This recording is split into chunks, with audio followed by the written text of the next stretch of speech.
Meu maior medo? Meu maior medo hoje? Meu medo está muito relacionado a um sentimento de perda.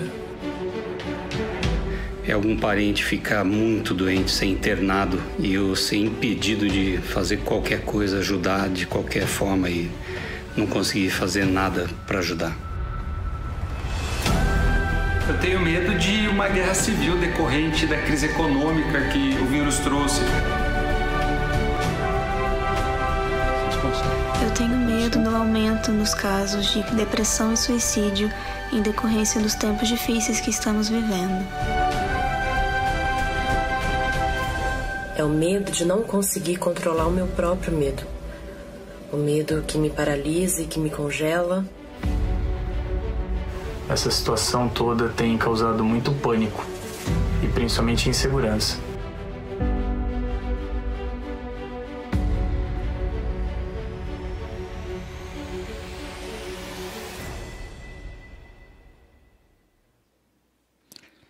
É muito bom estar novamente com vocês que têm nos acompanhado a partir da sua Smart TV, do sofá da sala da sua casa, ou talvez através do seu computador ou até mesmo um smartphone. Nós louvamos a Deus porque nesse tempo de pandemia, onde todos nós temos sofrido das mais variadas formas, a tecnologia tem nos ajudado a termos esse contato com a palavra de Deus, a adorá-lo junto com outros irmãos e irmãs de caminhada, e é muito bom ter você conectado conosco. Eu quero aproveitar para insistir com você e encorajá-lo. Se as mensagens da nossa comunidade têm impactado a sua vida, não deixe de compartilhar nas suas redes sociais com seus amigos, com seus parentes, com seus conhecidos. Certamente, nós estamos vivendo um momento onde as pessoas estão em busca de uma palavra de Deus, em busca de uma palavra de encorajamento. E nós aqui, na nossa comunidade, temos conversado sobre esse tema. Não tenha medo. Nós temos procurado pegar, ao longo das Escrituras, as situações em que Deus fala ao coração de homens e mulheres, e entender qual era o contexto deles e como nós podemos, então, aplicá-los à nossa vida no momento em que nós estamos vivendo. E hoje, se você acompanha as nossas redes sociais, você certamente, se aqui o meu iPad voltar a funcionar, só um instante, você deve ter... não estamos... Espera aí. Ok.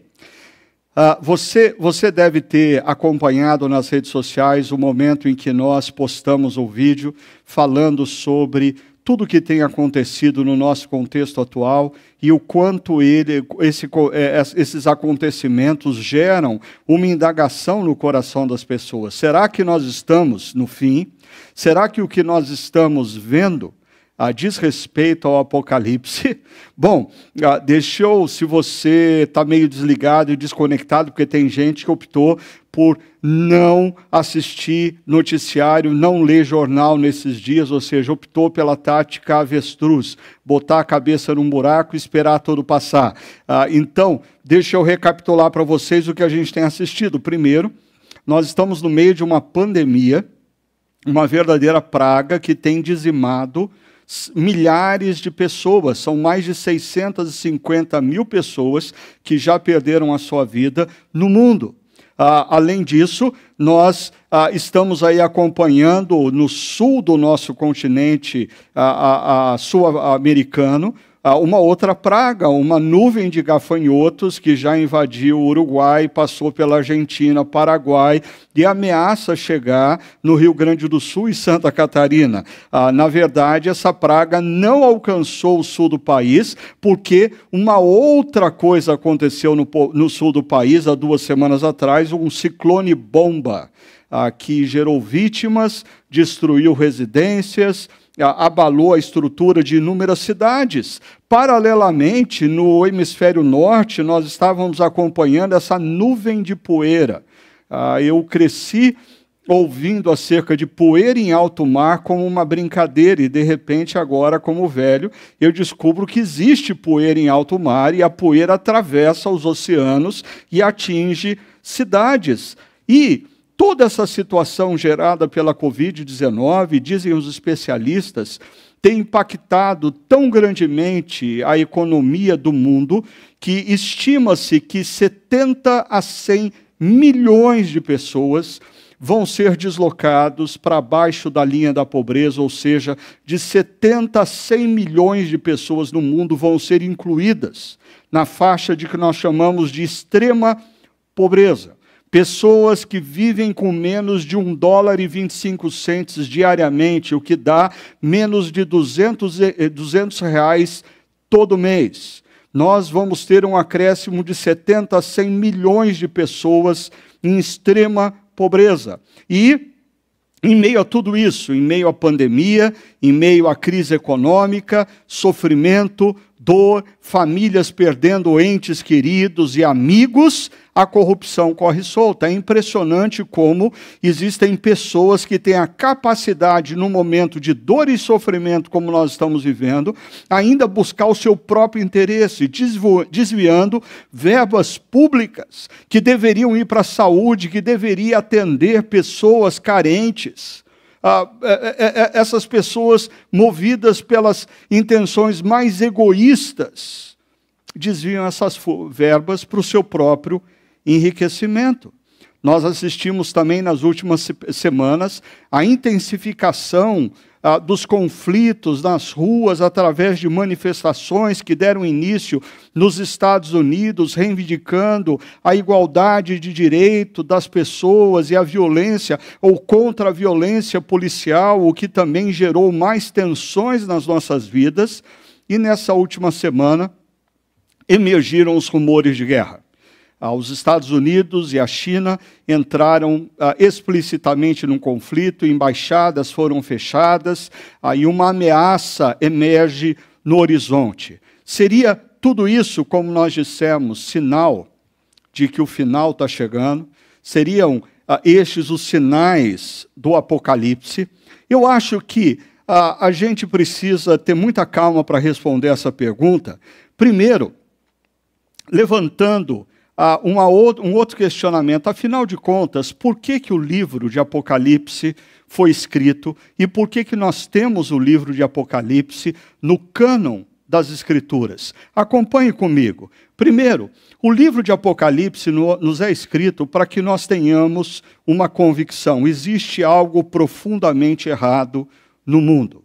O mundo como nós o vemos não era para ser assim. Não, o que nós temos ao nosso redor não diz respeito ao plano original de Deus. Algo aconteceu que fez com que o mundo se tornasse esse espaço onde a injustiça prevalece, onde a violência prevalece, onde o ser humano é incapaz de exercitar empatia e compaixão por aqueles que sofrem, onde as pestes, pragas e enfermidades se propagam, onde a corrupção alcança cada espaço do setor público. O livro de Apocalipse nos é escrito para que a gente tenha convicção disso. O mundo não era para ser assim. O autor do livro de Apocalipse, João, como nós vamos ver, ele se encontra na ilha de Patmos, em exílio.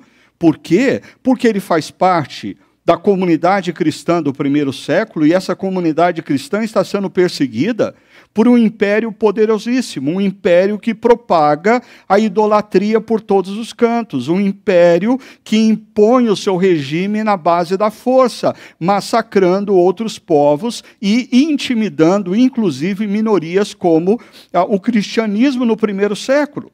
Agora, se nós pararmos para pensar, o mal que se encontra na humanidade, o livro de Apocalipse vai deixar isso muito claro, o mal, ele é pessoal, o mal se encontra no coração de cada indivíduo. Seres humanos não nascem bons, seres humanos nascem como propagadores do mal. Eu sempre digo, aqueles que já tiveram filhos pequenos, sabem muito bem que ensinar uma criança a fazer o que é certo demanda grande disciplina, demanda grande esforço. Agora, ensiná-la a fazer o que é errado, você não precisa nem ensinar, já vem no pacote. Parece que já vem no automático, no setup original da criança que sai da barriga, do ventre da sua mãe. Agora, para a gente acabar com aquela dicotomia que existe entre sociólogos e cientistas sociais, o mal está no indivíduo que produz a instituição ou a instituição que é má e produz indivíduos maus. Eu diria ambos, porque o mal está no indivíduo, mas o mal também está na instituição criada pelo indivíduo, e essa instituição criada pelo indivíduo propaga o mal. Indivíduos bem intencionados entram em alguns setores da política, e é só uma questão de tempo para eles começarem a negociar valores. Indivíduos bem intencionados adentram em determinadas instituições, movidos de boa motivação, e é só uma questão de tempo para eles serem corrompidos pelo sistema. Logo, o mal em Apocalipse, ele é sistêmico, e ele é representado por essa grande Babilônia. É representado por essa grande Babilônia, e o símbolo da besta nada mais é do que aqueles que se renderam ao sistema, aqueles que perderam a consciência de que existe uma supra-história, uma história acima da nossa própria história, e o que nós vemos na história não é a realidade última. Por isso, pessoas que perdem essa dimensão sucumbem ao sistema mal e passam o último item aqui, a propagá-lo. O mal tem sido propagado e o mal tem sido progressivo. Me desculpe aqueles que defendem teorias espiritualistas de que o ser humano está evoluindo, o ser humano está se tornando melhor. Olhe para a história. Olhe para a história. Se nós ainda temos indivíduos que propagam o bem, se nós ainda temos algumas instituições comprometidas com o bem, isso é fruto da graça de Deus, que não permite que o nosso mundo atual venha a sucumbir diante de todo o mal. Mas o mal é inerente ao ser humano, o mal está presente nas instituições, o mal é sistêmico e o mal é progressivo. Diante de tudo isso, em Apocalipse 5, você encontra um momento de tensão. Porque quem é que pode dar solução a tudo isso? E o autor de Apocalipse, João, descreve a sua tensão ao perceber que o mal tomou conta do mundo criado e não existe ninguém que possa abrir o selo que iria então desencadear acontecimentos redentivos, levando à restauração de todas as coisas. Mas naquele contexto de tensão de Apocalipse 5, existe um momento glorioso, no qual o Cordeiro, Jesus, que é o Cordeiro e que é o Leão de Judá, essa figura do Cordeiro vulnerável, frágil, e do Leão forte e temido. Essa junção, o Cordeiro de Deus, o Leão de Judá, ele assume uma posição, ele abre o selo e ele dá início à redenção e à restauração de todas as coisas. Quando Jesus, o próprio Deus Criador, se faz homem e entra na história, quando ele morre naquela cruz para pagar a dívida nossa como seres humanos, nos oferecendo o perdão, nos oferecendo a restauração e reconexão com ele, e quando no terceiro dia ele ressurge dentre os mortos, ele está decretando que o mal foi vencido e que todas as coisas começaram a ser restauradas e se tornarão totalmente novas, a começar das nossas vidas, quando nós nos rendemos a Jesus como nosso Salvador e Redentor. No entanto, o livro de Apocalipse nos mostra que nós vivemos entre um já e ainda não. A obra redentora em Cristo Jesus já foi feita. O preço para a restauração de todas as coisas foi consumado na cruz, e a prova de que o sacrifício foi recebido e aceito é que ele ressuscitou no terceiro dia. A ressurreição de Jesus dá início aos últimos dias, mas ainda nós não temos a restauração de todas as coisas diante dos nossos olhos. E aí, esse já e ainda não gera nas nossas vidas duas perspectivas. A perspectiva da história, quando nós olhamos para a história, quando nós assistimos o telejornal, quando nós lemos o jornal do dia, nesse exato momento o que nós vemos é caos. Agora, quando nós abrimos as páginas das Escrituras, especialmente o livro de Apocalipse, e percebemos a experiência que João tem ao estar orando e ter uma visão do que está acontecendo na eternidade, Jesus está sentado no trono e ele está conduzindo a história para o final que nós conhecemos em Apocalipse 21 e 22. Deixa eu só sugerir uma coisa aqui. Às vezes nós costumamos pensar em história e eternidade como dimensões paralelas, mas talvez fique mais fácil a gente entender a história e a eternidade dessa forma. Por quê? Aqui nós temos a eternidade. Da eternidade, Deus está criando o mundo. Deus está redimindo e restaurando toda a criação. A história está acontecendo aqui e a nossa missão se dá na história, mas Deus da eternidade, ele não vê apenas o presente. Deus da eternidade não vê o presente e o passado, não. Deus da eternidade, ele está presente no passado, criando todas as coisas, morrendo naquela cruz em Cristo Jesus, restaurando todas as coisas. Por sinal, o apóstolo Paulo, em Colossenses, usa a expressão apontando que as nossas vidas já estão guardadas em Cristo Jesus na eternidade. É doido isso, mas nós precisamos perceber que o que acontece com João em Apocalipse é que ele está vivendo a história, e quando ele olha para a história, ele vê caos. Mas Deus dá a ele uma janela para que ele enxergue a eternidade. E quando ele enxerga a eternidade, ele vê Jesus assentado num alto e sublime trono e Jesus dirigindo a história para a consumação de todas as coisas. Assim, deixa eu colocar para vocês o tema de hoje, que é, diante do caos da história, não tenha medo. João estava vivendo o caos na história. E Jesus vem na sua direção e diz: João, não tenha medo. Vamos ver como isso acontece, começando pelo verso 9 de Apocalipse, capítulo 1. Diz assim: Eu, João, irmão e companheiro de vocês, no sofrimento, no reino e na perseverança em Jesus, estava na ilha de Pátimos por causa da palavra de Deus e do testemunho de Jesus.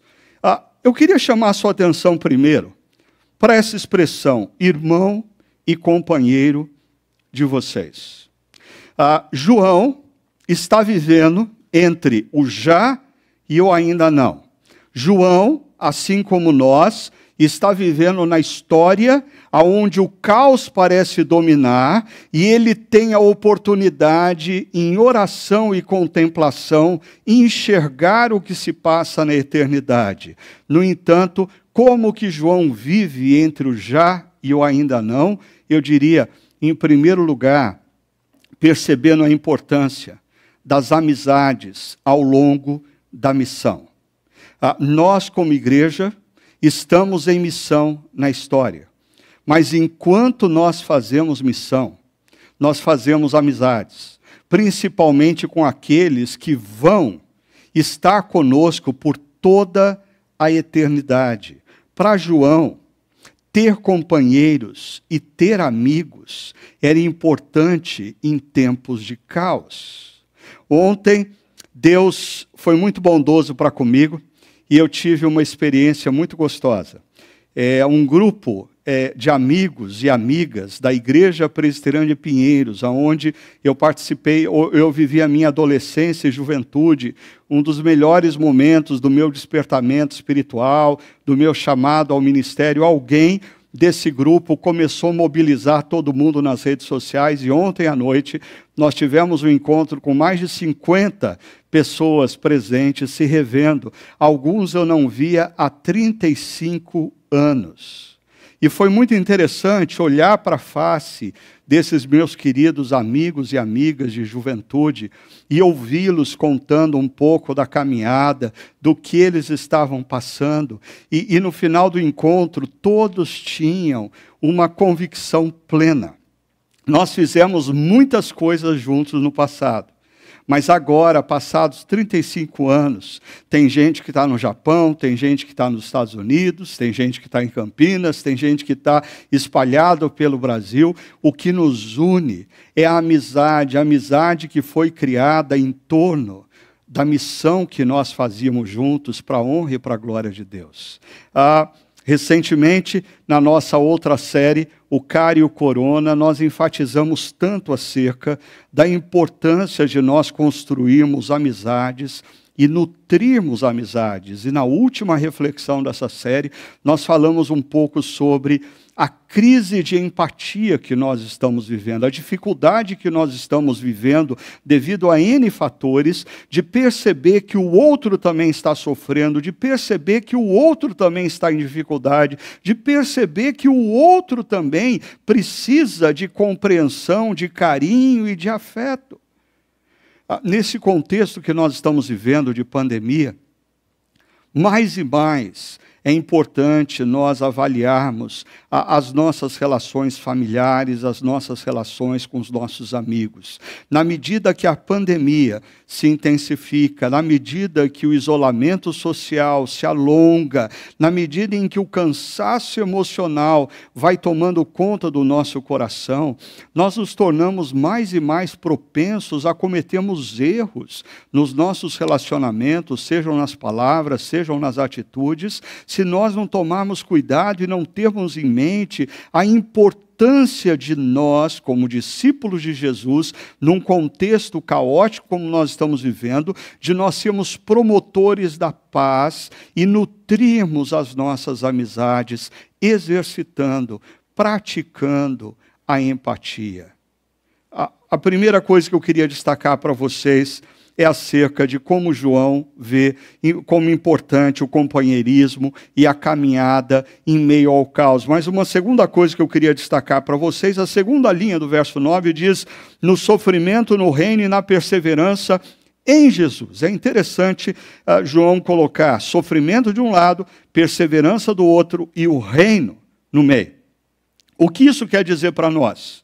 Em primeiro lugar, o sofrimento faz parte da caminhada cristã. O sofrimento faz parte da vida. Nós não somos os primeiros homens e mulheres que passamos por um momento como nós estamos vivendo. Nós não somos os primeiros que vamos enfrentar crise econômica. Nós não somos os primeiros cristãos que ficam desempregados. Nós não somos os primeiros cristãos que acabam tendo que viver um período de isolamento. O sofrimento faz parte das nossas histórias. Sempre fez e sempre fará.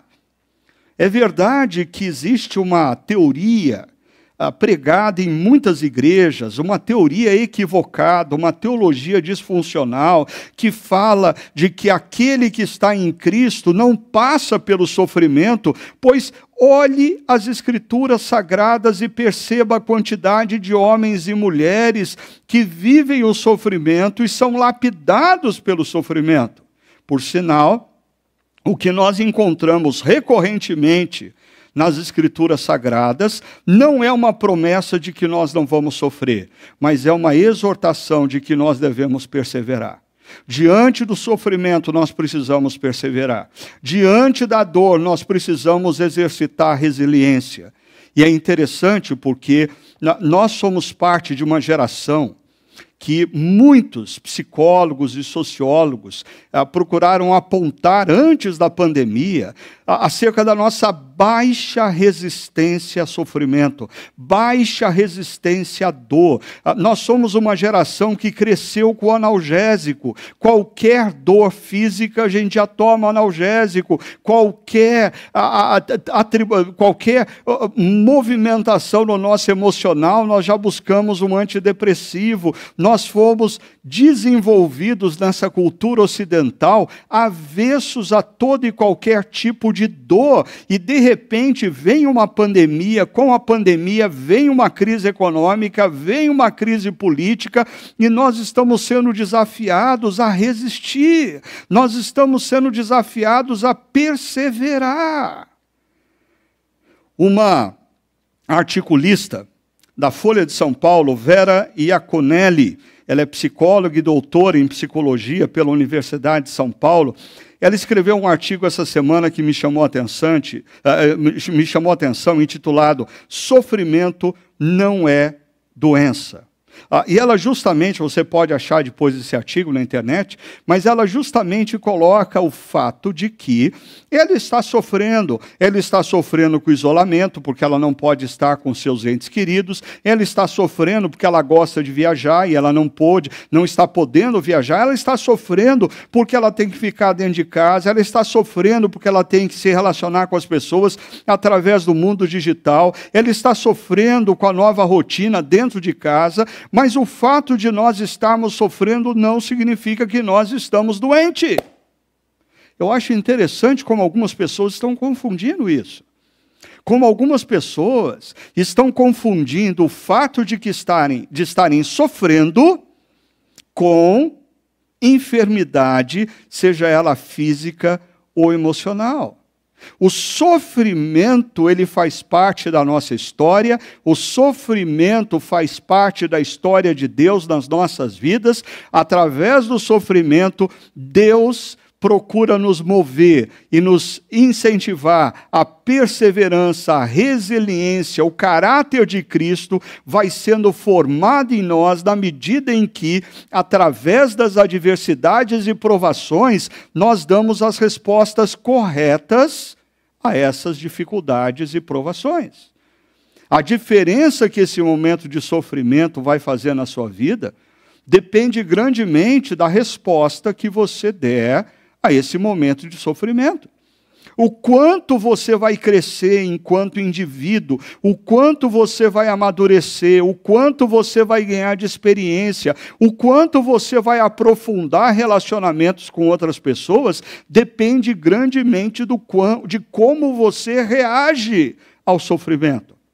O sofrimento fez parte da vida de inúmeros personagens bíblicos, o sofrimento fazia parte da comunidade cristã do primeiro século, o sofrimento fazia parte da experiência de João, autor de Apocalipse, e de seus amigos e amigas cristãos da mesma época. Mas o que João nos dizia? Que nós devemos ser amigos, não apenas no sofrimento, mas na perseverança. A perseverança é a resposta que nós damos como cristãos ao sofrimento.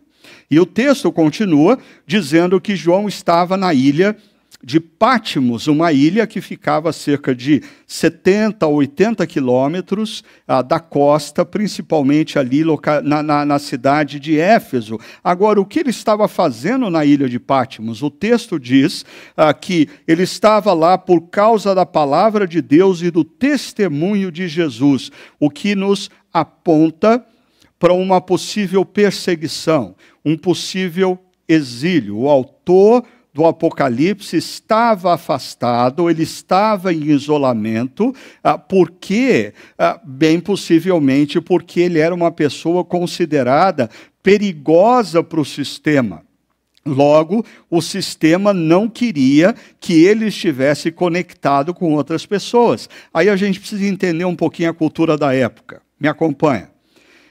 No Império Romano, quando o indivíduo cometia algum crime, ou era pego em alguma falta, se ele era pobre e fraco, bem possivelmente ele seria executado, porque ele não servia para nada no sistema. E por execução, entenda não apenas como uma execução direta, mas simplesmente colocar numa cela e deixar que morra ali, uma vez que o sistema carcerário romano não oferecia comida, roupa, medicação àqueles que estavam presos. Então, pobre e fraco, execução. Se o indivíduo era pobre, mas tinha alguma força, bem possivelmente ele era deslocado para regiões de trabalho forçado. Ele ia trabalhar nas minas para os romanos. Se o indivíduo era pobre ou tinha algum grau de instrução, mas ele era muito forte, o que ele ia fazer? Ele ia ser usado nas arenas como gladiador, ele iria enfrentar animais, ele iria enfrentar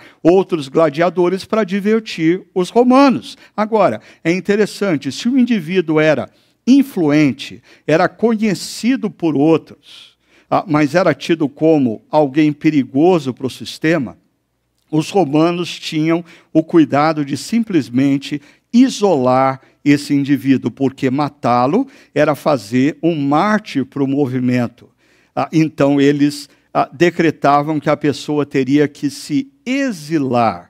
Há inúmeros filósofos da antiguidade, no sistema grego e depois no sistema romano, passaram por essa experiência. E bem possivelmente nós estamos diante de um líder cristão que foi tido como uma ameaça para o sistema, por isso ele foi deslocado e foi enviado para o isolamento. Agora, me acompanhe aqui no verso 10, o texto continua dizendo: no dia do Senhor achei-me no Espírito, e ouvi por trás de mim uma voz forte como trombeta, que dizia, deixa eu primeiro destacar aqui essa expressão, no dia do Senhor. Alguns comentaristas querem dizer que esse dia do Senhor era possivelmente um evento cultural do Império Romano. No entanto, na tradição cristã, nos escritos bíblicos e paralelos aos escritos bíblicos, nós encontramos essa expressão dia do Senhor associada ao domingo. É interessante, uma pessoa em isolamento social perde a noção da diferença entre segunda e sexta e domingo. Você deve estar experimentando isso. Perde a noção do que é dia útil e do que é feriado. Nós tivemos uma série de feriados aí nas últimas semanas que para mim não fez diferença nenhuma. Eu trabalhei do mesmo jeito. Eu perdi completamente a noção do que é dia de trabalho e do que é dia de descanso, porque é tudo igual. Todos os dias são no mesmo ambiente, todos os dias têm os mesmos móveis disponíveis, todos os dias as mesmas atividades estão em torno de mim. E existe um perigo nisso. Você abandonar a importância das práticas espirituais em tempos de caos, porque as práticas espirituais, elas colocam ordem na nossa mente, no nosso coração. Quando nós lemos as Escrituras, a palavra de Deus que um dia colocou ordem no universo, invade o nosso coração e a nossa mente, colocando ordem nas nossas vidas também. Nós não podemos, nesse momento, abandonar as práticas espirituais. E eu acho interessante, porque nós já vivíamos antes da pandemia um momento muito complexo, onde eu via uma geração de jovens cristãos, principalmente jovens casais com filhos, aqui no domingo eles estavam na comunidade cristã quando não tinha absolutamente nada para fazer, quando não tinha um passeio para realizar, quando não tinha uma viagem para executar, quando não tinha um churrasco com amigos, eles estariam na comunidade cristã. E isso é um tremendo mal que nós fazemos aos nossos filhos, porque eles mesmos perdem a noção da importância de uma prática espiritual, que é estarmos juntos em adoração a Deus, ouvindo a palavra de Deus. O domingo precisa funcionar no nosso ciclo semanal como um momento em que nós ouvimos a voz de Deus juntos, um momento em que nós adoramos a Deus juntos, e o caos se dissipa e a gente tem uma visão um pouco mais clara de qual é a realidade. Jesus está assentado num alto e sublime trono e Ele está dirigindo a história para a sua concretização. Interessante que João, mesmo vivendo num contexto de isolamento, ele tinha o discernimento de que no dia do Senhor era dia de se dedicar à oração, de se dedicar à busca de Deus. E talvez a gente poderia se lembrar aqui das próprias ações que nós vimos na última reflexão, que envolve buscar, prostrar-se e clamar. Nós estamos no momento em que as nossas práticas devocionais diárias, o nosso momento de adoração público, mesmo que virtual, tem que ser um momento para nós buscarmos a Deus, prostrarmos-nos diante dele e clamarmos para que ele intervenha na história, intervenha dando sabedoria aos cientistas, para que encontrem uma solução para o que nós estamos vivendo. Intervenha dando sabedoria aos nossos governantes, movendo o coração e a mente dos nossos governantes ao bom senso, à compaixão, à empatia para com aqueles que sofrem. É momento de nós buscarmos a Deus, nos prostrarmos e clamarmos a Ele por uma intervenção na história. E as práticas espirituais, elas precisam fazer parte desse momento. Veja só, é em meio a uma prática espiritual que João ouviu uma voz forte atrás dele. E nós temos conversado aqui durante semanas acerca da importância de você discernir qual é a voz que você vai ouvir. Nós vimos nas primeiras reflexões o perigo de nós ouvirmos as vozes do nosso próprio coração, vozes da ansiedade, vozes do medo, vozes do preconceito, e tomarmos decisões erradas porque estamos ouvindo as vozes erradas.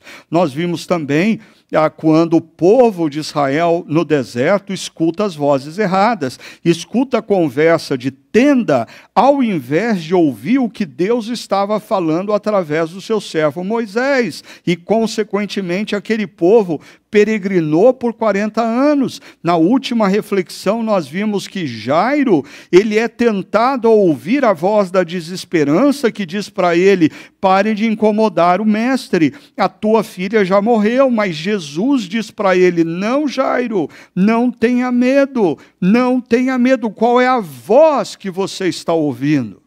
João está na ilha de Patmos, está em oração, está em adoração a Deus, possivelmente no primeiro dia da semana, no domingo, o dia do Senhor, e ele escuta a voz de Deus. Qual é a voz que tem norteado a sua vida? Qual é a voz que tem movido os seus sentimentos? Qual é a voz que tem determinado as suas atitudes? Volte ao texto comigo. O verso 11 diz que essa voz diz a João: escreva num livro o que você vê e envie às 7 igrejas, e aí Éfeso, Esmirna, Pérgamo, Tiátira, Sardes, Filadélfia e Laodiceia, 7 igrejas que se encontravam na Ásia Menor. E aí eu quero te dar uma dica, talvez durante a semana você pode voltar para o nosso site e assistir novamente Operação Patmos, quando nós falamos especificamente sobre cada palavra de Jesus a cada igreja. Ou seja, o livro de Apocalipse é escrito essencialmente para a igreja, pensando nessas 7 igrejas da Ásia Menor, 7 igrejas com as quais João tinha uma relação mais próxima. Agora, o texto continua dizendo no verso 12: voltei-me para ver quem falava comigo. Ele ouviu uma grande voz, ele volta para ver quem está falando, e ao voltar-se, diz o texto, vi 7 candelabros de ouro. No verso 20 desse texto, só adiantando matéria, você vai encontrar o próprio Senhor Jesus dizendo: esse é o mistério dos 7 candelabros. Os 7 candelabros são as 7 igrejas. É interessante, João escuta uma voz, ele se volta para ver quem está falando com ele, e quando ele se volta para ver, ele não vê quem é que propaga a voz, mas ele vê os 7 candelabros. Em outras palavras, quando ele se volta para ver Jesus, o que primeiro ele vê é a igreja. Deixa eu tirar algumas aplicações acerca disso. Primeiro, em meio ao caos na história a preocupação primária de Jesus é para com o estado de sua igreja. Em meio ao caos da história, Jesus, que está sentado num alto e sublime trono, ele já sabe qual vai ser o final da história. Jesus não está preocupado com como o final vai acontecer, porque ele tem todo o poder e ele vai conduzir a história para esse final que nós conhecemos em Apocalipse 21 e 22, aonde ele faz novas todas as coisas. A grande preocupação de Jesus é acerca da igreja dele na história. Não, Jesus não está preocupado em poupar a igreja de determinadas dores, poupar a igreja de determinados sofrimentos. Jesus está preocupado se essa igreja, em meio à dor e ao sofrimento, continua conectada ao seu amor, continua fiel à missão, continua comprometida em fazer diferença e ser bênção na história como discípulos dele, aonde quer que nos encontremos. É interessante que eu tenho conversado com muitas pessoas e escutado a preocupação das pessoas acerca dos seus negócios, acerca da sua família, acerca do seu estado emocional e físico, e eu diria, todas essas preocupações são legítimas. Mas Jesus, ao olhar para o nosso momento histórico, a preocupação primária dele é: a minha igreja continua conectada ao meu amor, a minha igreja continua conectada à missão que eu dei, a minha igreja continua fazendo diferença nesse contexto de dor e de sofrimento. Perceba, a mensagem de Jesus para a sua igreja, e você vai poder ver isso revisitando a série a Operação Patmos, basicamente a mensagem de Jesus à igreja é arrependimento, renovação de amor e perseverança. Constantemente Jesus, aquelas 7 igrejas, vai dizer: olha, eu tenho contra vocês uma coisa. Eu tenho contra vocês algo, vocês precisam repensar isso. O caminho que vocês estão tomando na sua vida, o caminho que vocês estão tomando como igreja, o caminho que vocês estão tomando nos relacionamentos, eu tenho contra vocês isso. Por isso, repensem, lembrem-se de onde vocês caíram, renovem o seu amor para comigo, voltem ao primeiro amor e se reconectem à missão, sejam fiel em meio à adversidade, perseverem em meio à dor. Aquele que for fiel, eu vou dar a coroa da vida. Jesus olha para a história e a preocupação dele para com a sua igreja é se essa igreja está consciente de que se desconectou dos seus princípios e valores em algum momento, se desconectou do seu amor e que não está perseverando no momento de adversidade e dor. Por fim, eu diria para vocês, é interessante para mim essa ideia de que quando João se volta para ver quem está falando, antes de ver Jesus, ele vê a igreja. Isso me trouxe à mente o seguinte: antes de ver a Cristo, o mundo enxerga a igreja.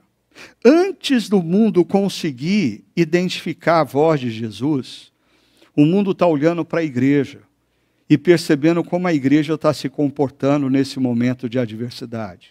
A igreja está refletindo os ensinamentos e valores de Jesus. A igreja está sendo uma agente de compaixão, de bênção na história. Antes de ver Cristo, o mundo olha e vê a igreja. E aí eu caminho para a nossa finalização, porque quando João se volta para ver, ele vê os 7 candelabros, a igreja, mas entre os 7 candelabros existia, diz ele, um semelhante ao Filho do Homem. E isso é uma linguagem de Daniel, capítulo 7, aí a gente se lembra da série Fé no Exílio, outra série que você pode revisitar ao longo da semana, mas eu vou conversar mais sobre Daniel na semana que vem, então eu não vou descrever esse homem aqui, é o Filho do Homem, a representação do Messias Jesus.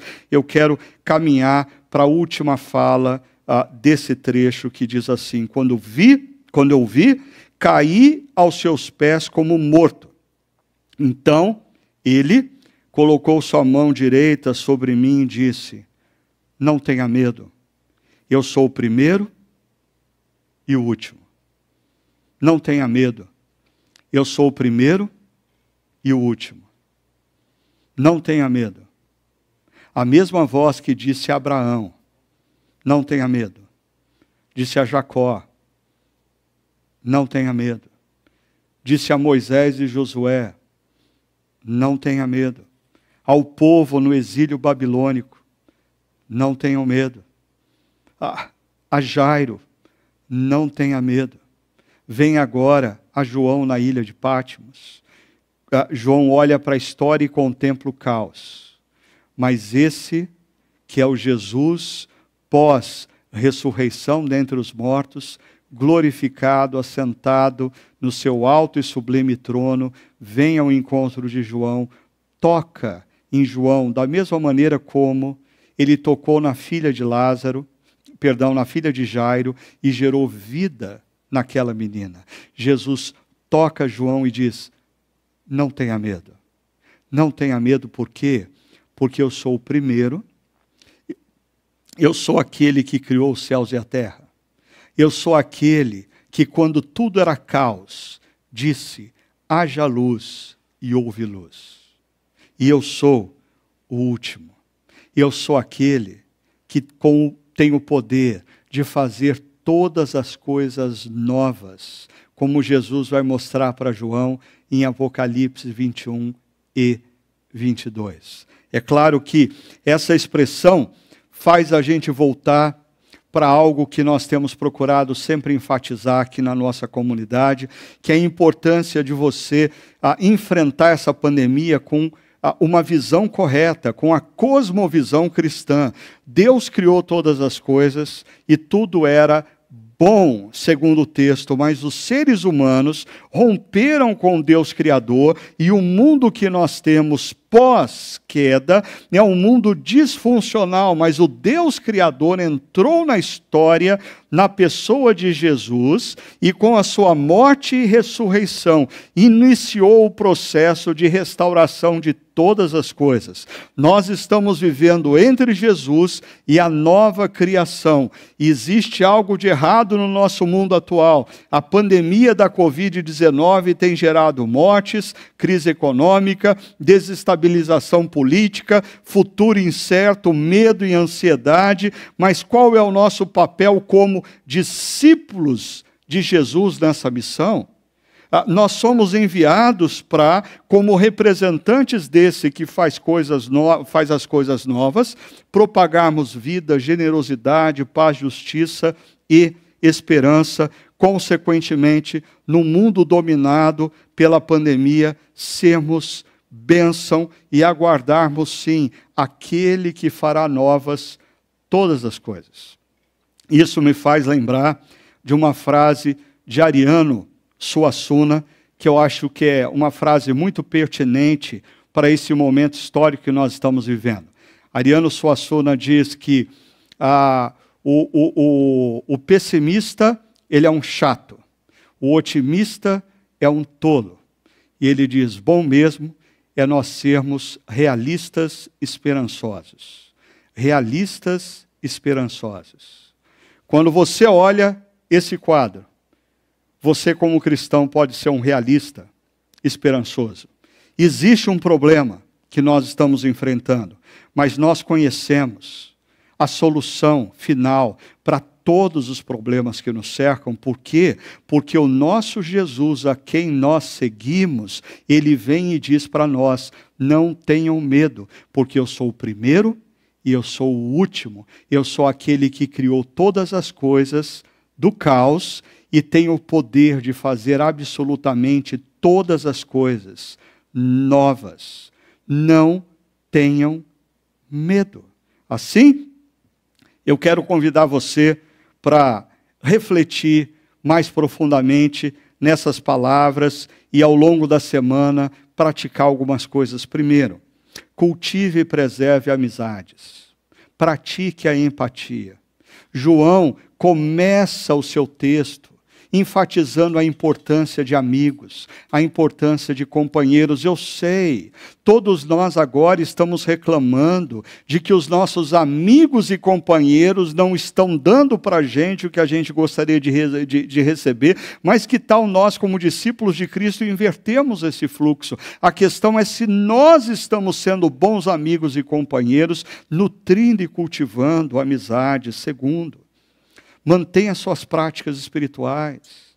Eu sei, nós estamos vivendo uma rotina caótica, então o primeiro passo é você restabelecer uma boa rotina, mas dentro dessa rotina, não se esqueça de resgatar as práticas espirituais, sejam elas as suas práticas devocionais. Resgate o jejum, nesse momento de calamidade que nós estamos vivendo. Resgate o momento de você se reunir com outros irmãos e irmãs para adorar a Deus e ouvir a sua palavra. Terceiro, a palavra de Jesus às igrejas, às 7 igrejas do Apocalipse, passa por um convite de repensar a atitude, renovar o amor e renovar o compromisso com a missão. Eu queria fazer uma pergunta a você. Em meio a esse momento que nós estamos vivendo, de pandemia, de crise, de dor, você tem se tornado mais próximo de Jesus? Você tem se tornado mais comprometido com a sua missão? E o último desafio. Seja qual for o momento que você esteja vivendo, seja qual for a fonte da sua apreensão, da sua ansiedade, do seu medo, eu queria que mais uma vez a palavra que vem de Deus alcançasse a sua mente, o seu coração, no mais profundo do seu ser, hoje. Jesus nos diz: não tenham medo. Eu sou o primeiro e eu sou o último. Eu conheço todas as coisas desde o início e conheço o final de todas as coisas. Eu estou cuidando da história e eu te amo. Por isso, não tenha medo.